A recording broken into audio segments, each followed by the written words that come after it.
ನಮಸ್ಕಾರ ಎಲ್ರಿಗೂ ನಮ್ಮ ಸವಿಸಿರಿ ಅಡುಗೆ ಯೂಟ್ಯೂಬ್ ಚಾನಲ್ಗೆ ಸ್ವಾಗತ. ಇವತ್ತಿನ ವಿಡಿಯೋದಲ್ಲಿ ನಾವು ಮೊಳಕೆ ಕಟ್ಟಿರೋ ಹೆಸರು ಕಾಳಿನ ಪಲ್ಯ ಹೇಗೆ ಮಾಡೋದು ಅಂತ ನೋಡೋಣ.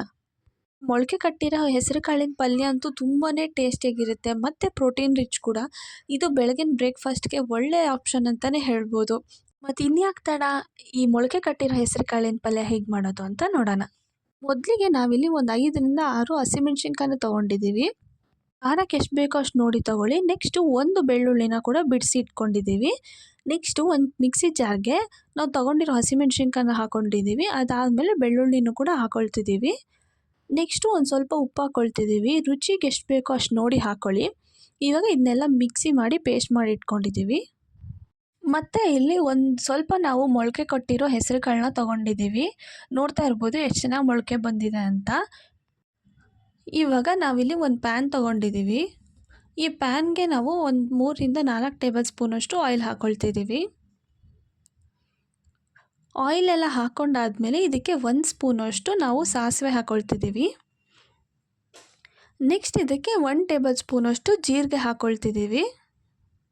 ಇವಾಗ ಸಾಸಿವೆ ಜೀರಿಗೆ ಎಲ್ಲ ಹಾಕ್ಕೊಂಡಾದ್ಮೇಲೆ ಒಂದು ಸ್ವಲ್ಪ ಚಟಪಟ ಆದಮೇಲೆ ನಾವು ಒಂದು ಕಟ್ ಮಾಡಿ ಇಟ್ಕೊಂಡಿರೋ ಆನಿಯನ್ನ ಹಾಕ್ಕೊಳ್ತಿದ್ದೀವಿ. ಈ ಆನಿಯನ್ ಎಲ್ಲ ನೀಟಾಗಿ ಫ್ರೈ ಆಗಬೇಕು. ಒಂದು ಸ್ವಲ್ಪ ಗೋಲ್ಡನ್ ಬ್ರೌನ್ ಬರೋವರೆಗೂ ಫ್ರೈ ಮಾಡ್ಕೋಬೇಕು.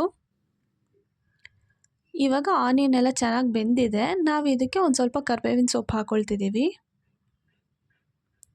ಇದನ್ನು ಅಷ್ಟೇ ಒಂದು ಸ್ವಲ್ಪ ಮಿಕ್ಸ್ ಮಾಡಿಕೊಂಡ್ರೆ ಸಾಕು.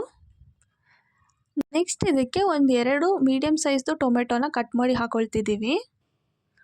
ಟೊಮೆಟೊ ಎಲ್ಲ ಒಂದು ಸ್ವಲ್ಪ ಸಾಫ್ಟ್ ಆಗೋವರೆಗೂ ಚೆನ್ನಾಗಿ ಬೇಯಿಸ್ಕೋಬೇಕು. ಇವಾಗ ಟೊಮೆಟೊ ಎಲ್ಲ ಚೆನ್ನಾಗಿ ಬೆಂದಿದೆ. ನೆಕ್ಸ್ಟ್ ಇದಕ್ಕೆ ನಾವು ಹಸಿಮೆಣ್ಸಿನ್ಕಾಯಿ ಪೇಸ್ಟ್ ಮಾಡಿ ಇಟ್ಕೊಂಡಿರೋದನ್ನ ಹಾಕ್ಕೊಳ್ತಿದ್ದೀವಿ. ಇದು ಹಸಿ ವಾಸನೆ ಹೋಗೋವರೆಗೂ ಒಂದು 2ರಿಂದ 3 ನಿಮಿಷ ಫ್ರೈ ಮಾಡಿಕೊಂಡ್ರೆ ಸಾಕು. ನೆಕ್ಸ್ಟ್ ಇದಕ್ಕೆ ನಾವು ಮೊಳಕೆ ಕಟ್ಟಿರೋ ಹೆಸರು ಕಾಳನ್ನ ಹಾಕ್ಕೊಳ್ತಿದ್ದೀವಿ. ಇದನ್ನು ಒಂದು 2 ಸರಿ ಚೆನ್ನಾಗಿ ತೊಳೆದು ಹಾಕ್ಕೊಳ್ತಿದ್ದೀವಿ. ಇವಾಗ ಹೆಸರು ಕಾಳೆಲ್ಲ ಹಾಕ್ಕೊಂಡಾದ್ಮೇಲೆ ಇದನ್ನ ಒಂದು ಸರಿ ನೀಟಾಗಿ ಮಿಕ್ಸ್ ಮಾಡ್ಕೋಬೇಕು. ಇವಾಗ ಈ ಹೆಸರು ಕಾಳನ್ನೆಲ್ಲ ನೀಟಾಗಿ ಮಿಕ್ಸ್ ಮಾಡ್ಕೊಂಡಾದ್ಮೇಲೆ ಒಂದು ಲಿಡ್ ಕ್ಲೋಸ್ ಮಾಡಿ ಹಾಗೇ ಮೀಡಿಯಮ್ ಫ್ಲೇಮಲ್ಲೇ ಬೇಯಿಸ್ಕೋಬೇಕು.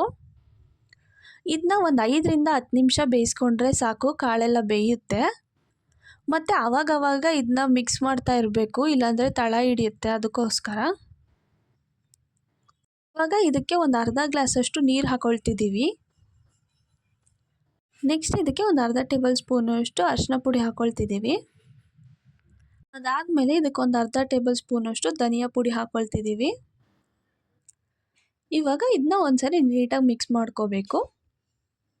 ಒಂದ್ಸರಿ ಮಿಕ್ಸ್ ಮಾಡ್ಕೊಂಡಾದ್ಮೇಲೆ ಲಿಡ್ ಕ್ಲೋಸ್ ಮಾಡಿ ಒಂದು 3ರಿಂದ 4 ನಿಮಿಷ ಹಾಗೆ ಬೇಯಿಸ್ಕೋಬೇಕು ಮೀಡಿಯಮ್ ಫ್ಲೇಮಲ್ಲೇ. ಒಂದು 3 ನಿಮಿಷ ಆಗಿದೆ. ಲಿಡ್ ಓಪನ್ ಮಾಡ್ತಾ ಇದ್ದೀವಿ. ಒಂದ್ಸರಿ ನೀಟಾಗಿ ಮಿಕ್ಸ್ ಮಾಡಿಕೊಂಡ್ರೆ ಆಯಿತು, ಹೆಸರು ಕಾಳು ಪಲ್ಯ ರೆಡಿ ಆಗುತ್ತೆ. ಇದಂತೂ ರೊಟ್ಟಿ ಜೊತೆ ಚಪಾತಿ ಜೊತೆ ತುಂಬಾ ಟೇಸ್ಟಿಯಾಗಿರುತ್ತೆ ಮತ್ತು ಪ್ರೋಟೀನ್ ರಿಚ್ ಕೂಡ. ಇದನ್ನು ನೀವು ಡೆಫಿನೆಟಾಗಿ ಟ್ರೈ ಮಾಡಿ, ಎಲ್ಲರಿಗೂ ಇಷ್ಟ ಆಗುತ್ತೆ.